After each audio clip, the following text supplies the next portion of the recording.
রাধে রাধে বন্ধুরা, আজ আমি তোমাদের সাথে ঝুলন যাত্রার অবশিষ্ট কাহিনীটি শেয়ার করব। যারা আগের অংশটি দেখোনি তারা আমার প্রোফাইলে গিয়ে সেটি দেখে নিতে পারো।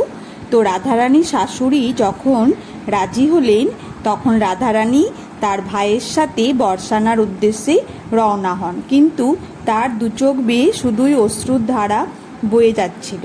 একদিকে বর্ষানায় গিয়ে পিতামাতা ও তার প্রিয় সখা কৃষ্ণের সঙ্গে দেখা করার আনন্দ, তো অন্যদিকে আবার কিছুদিন পরেই তাকে সেই শ্বশুরবাড়িতে ফিরে গিয়ে জটিলা ও কুটিলার কপ্পরে পড়তে হবে।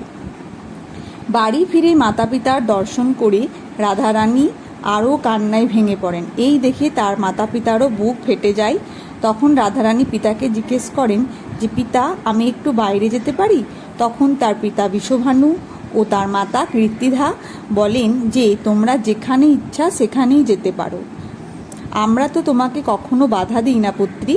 রাধারানী তখন তার শ্যামসুন্দরের সাথে দেখা করার জন্য আকুল হয়ে বনের দিকে আসতে থাকে এবং দেখেন যে কি অপরূপ সুন্দরভাবে বৃন্দা দেবী সমস্ত বনগুলিকে সবুজে ঢেকে ফেলেছে ও কদম গাছের শাখা থেকে একটি দোলনা ঝুলছে ও তার শ্যামসুন্দর ও তার সখীরা সবাই কেবল রাধারানীর জন্যই অপেক্ষা করছে।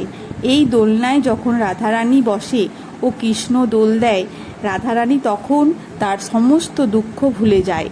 কখনো কৃষ্ণ বসে রাধারানী দোল দেয়, আবার কখনো রাধাকৃষ্ণ একসঙ্গে দোলনায় উপবিষ্ট হন ও সখীরা দোল দেয়।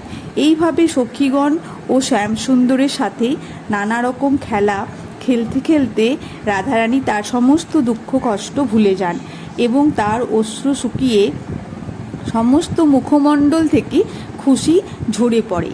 তখন শ্যামসুন্দর ও সখীগণদের মনও আনন্দে ভরে ওঠে। তাদের এই ঝুলন যাত্রা লীলা এইভাবেই সম্পন্ন হয়।